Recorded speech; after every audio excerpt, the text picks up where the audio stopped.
Podcast.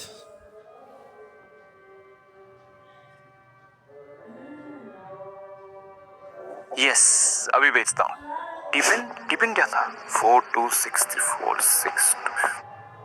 आज की date में उनको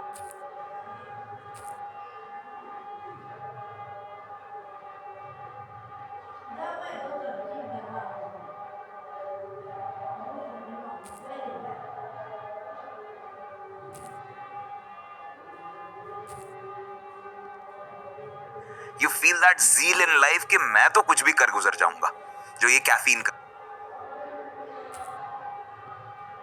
एक स्टीरियोटाइप है। डेफिनेटली स्टैमिना ज्यादा है उनका, हाफ नहीं रहे। Multiple things, flexibility, stamina, core strength, yes. But also understanding the partner. क्योंकि डांस आप यूजुअली साथ में करते हो, और अगर आप बेसिकली एक मेल और फीमेल का डांस देख रहे हो in a lot of co-ed dances,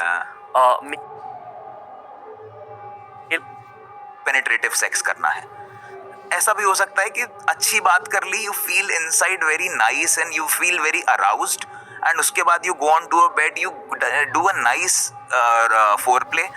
हो सकता है पेनिट्रेटिव सेक्स ना हो, उससे भी ऑर्गेज़म आ जाता है। Techniques. How do you go about explaining sexual chemistry कितना बियॉन्ड अच्छा बात रिस्पेक्ट? बोला कि अगर अच्छे से जैसे कि ना मैंने अपनी अगर पति अच्छे से बात भी कर लेगा ना, सेक्स नहीं भी करेगा ना, अंदर नहीं भी डालेगा, अच्छे से बात भी करेगा ना, तो भी सुख मिल जाएगा औरत को। किताब में बहुत क्लियरली इसका एक टाइटल दिया है, that's foreplay, role play and rounds. This is all in sexual chemistry. Yes, बताइए। सो ये तीन शब्द ना आपकी पूरी पूरी पूरी जिंदगी में आपकी सेक्स लाइफ को हमेशा एक हेल्दी क्वोशंट पे रखेंगे। मैं ओवर मतलब जिसे कहेंगे ना अतिशयोक्ति अलंकार, ओवर एग्जैजरेशन में नहीं जाना चाहता यहाँ पे। मैं कोई वो जो पॉर्न साइट पे जो एड्स चल रहा है ना आजकल, ये हो जाएगा वो हो जाएगा, नथिंग इज देयर। मैं आपकी बॉडी का स्टेटस है, जो आपकी हाइट है, जो आपकी हेल्थ है, आपके ऑर्गन भी उसी तरीके से डेवलप होते हैं। ठीक है, हर चीज उसी के ऊपर जाती है। तो अगर हम ओवर एग्जैजरेशन में ना जाए ना, तीन शब्दों पे लेते हैं सेक्सुअल केमिस्ट्री को कि भाई foreplay, role play and rounds. अगर आपको फोर प्ले आता है, और जो कि बहुत जरूरी पार्ट है ऑर्गेज़म का, बिना फोर प्ले के ऑर्गेज़म 99% नहीं होता, जो अभी तक हमने अपनी हिस्ट्री में देखा है। एंड फोर प्ले आपका ऑब्वियसली तभी आएगा जब आप कहीं ना कहीं एक पार्टनर के साथ में सिंक बैठाओगे, रिस्पेक्ट करोगे और चीजों को प्लान करोगे। बहुत पहले कामासूत्र एक्सपर्ट आई थी शो पर, सीमा आनंद मैम, उन्होंने रिस्पेक्ट कहा था कि करने का फोरप्ले मतलब की है कि शुरुआत जो कॉन्वर्सेशन से गर्लफ्रेंड होती है। वाइफ है उसका दिस रिस्पेक्ट फोरप्ले करो। Starting will and up into a good role play वाला part, that you will imagine that person as your best thing in the mind going on right now।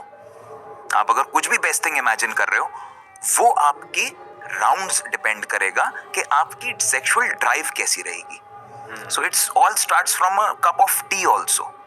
अगर एक female के साथ में मतलब how ये Gen Zs आजकल डेट्स पे जा रहे हैं, स्टार्ट कर रहे हैं, सब कुछ कर रहे हैं, लेकिन टारगेट एक है। लेकिन अगर मैरिड कपल्स में टारगेट सिर्फ वो नहीं है, सिर्फ ऐसा नहीं है कि सिर्फ पेनिट्रेटिव सेक्स करना है। ऐसा भी हो सकता है कि अच्छी बात कर ली, you feel inside very nice and you feel very aroused, and उसके बाद you go on to a bed, you do a nice foreplay. हो सकता है पेनिट्रेटिव सेक्स ना हो, उससे भी ऑर्गेज़म आ जाता है। तो it's all about the sync, it's all about the chemistry. And सबसे पहले अगर इन सारी चीजों की अगर चाहिए रहती है ना, तो पाइलॉन्स नहीं होने चाहिए। क्या बात कही है डॉक्टर ने कि अच्छे से बात भी कर लिया तो भी औरत खुश हो जाएगी। बीबी अगर औरत को चाहिए कि कोई मर्द उसका इज्जत करे, रिस्पेक्ट करे। शाहरुख खान को इतना लड़की लोग क्यों चाहता है? क्योंकि शाहरुख खान लड़कियों की इज्जत करता है। वो जो बैकग्राउंड फीमेल जो ये मैरिज में दिख रहा है ना मेरे को, पाइलॉन्स बहुत ज्यादा लोग लेके बैठे हुए हैं। मेल और फीमेल्स में इतने पाइलॉन्स हैं बैकग्राउंड में, उसने कुछ नहीं बोला, मैंने कुछ नहीं बोला, शांति वाला एक साइलेंस, वो जिसे कहते हैं ना कोल्ड वाइब्स चल रही हैं आपस में।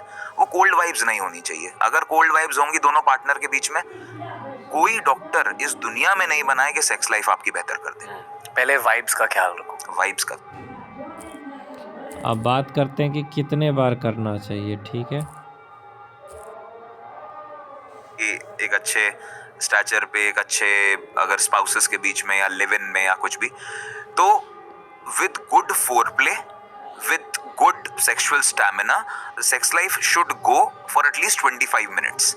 25 At मिनट least. होना चाहिए कम से That come includes sex. the foreplay, that includes the penetrative sex, and that also includes कम से कम 40 to 50 penetrative to and fro वाला part. अगर ऐसा पूरे उसमें एक सिंक में चल रहा है और अगर 20-25 मिनट की एक सेक्स लाइफ है तो फीमेल को ऑर्गेजम आना आराम से पॉसिबल है और एक अच्छी सेक्स लाइफ हम उसे बोल सकते हैं। पर लोग ऐसे गिनते हैं 32, 33 गिनने आप इमेजिन नहीं करोगे, लोग लिटरली गिनते हैं एक और मेरे को आके बताते मतलब आधा घंटा कम से कम इमेजिन, होना मतलब चाहिए। सारा दिमाग उनका उस तरफ लगा रहता है। मैं कहता हूँ अगर उसी तरफ दिमाग लगेगा तो you will ultimately get loosen up, how will you perform. So but एक अगर समझाने का तरीका बोलें कि सर अच्छा क्या होता है आप ये बताओ, तो अच्छा ये होता है अगर आप 40-50 बार टू एंड फ्रो कर रहे हो with good erections, it's the best you can do and it's very much nice. अपने अंदर कोई भी ऐसा हीन भावना नहीं लेनी है, एक कॉम्प्लेक्स नहीं लेना है कि मैं चला नहीं। लेकिन हाँ 4-5 बार 6 बार 10 बार अगर टू एंड फ्रो करने के बाद अगर आप इजैकुलेट कर रहे हो, आपको थोड़ा सा थमना पड़ेगा, समझना पड़ेगा और उस प्रॉब्लम को एड्रेस करना पड़ेगा। ये प्रीमैच्योर इजैकुलेशन का प्रॉब्लम कितना कॉमन है?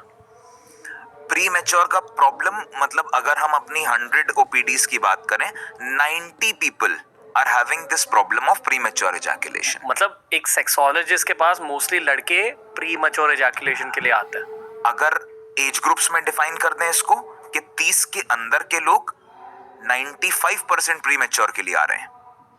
30 के बाद कुछ 30 से 40 कह लीजिए या 50 कह लीजिए, वो लोग इरेक्शन की प्रॉब्लम भी फील करने लगे हैं along with the history of getting ejaculated very early. Okay and post 55 या 60 बात करें तो उनकी दोनों प्रॉब्लम्स रहती हैं। ओके, सुनकर ऐसा लग रहा है कि ये प्रीमैच्योर इजैकुलेशन का problem is the nucleus of erectile problems later, right? Yes.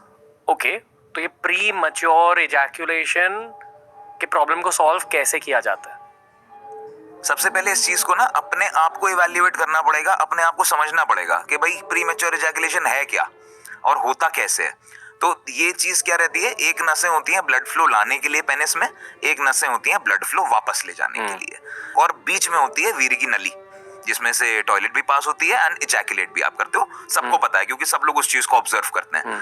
लेकिन अगर जो ब्लड फ्लो लाने वाली नलियां हैं वो सबकी बचपन से बहुत अच्छा काम करती हैं, because everyone has a morning बोनर, everyone has morning erections, everyone has night fall कभी ना कभी फील किया होगा, या इरेक्शंस तो एक मेल ने अपने जीवन में हमेशा फील किया होगा 100%।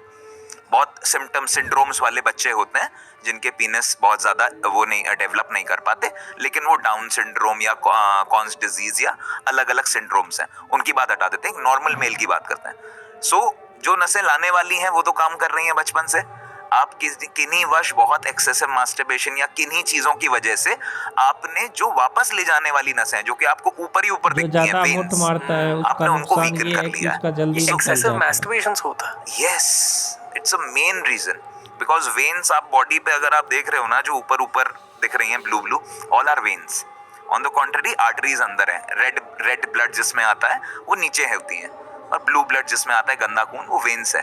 How much is excessive? दिन में कितनी बार, हफ्ते में कितनी बार? एक्सेसिव इज एक हफ्ते में आप 2 बार या 3 बार से ज्यादा कर रहे हो। एक जो कि हफ्ते लोग में कम से एक कम दिन 2 में या 2 या 3 3 बार से ज्यादा करते हैं। बहुत बच्चे कर रहे हैं और ये बहुत जरूरी है कि हम मतलब आज की एक डेट में हफ्ते उनको में बताएं 2 बार से ज्यादा हफ्ते नहीं में करना एक चाहिए बार 2 सेक्स। बार से ज्यादा नहीं करना चाहिए। No fap time.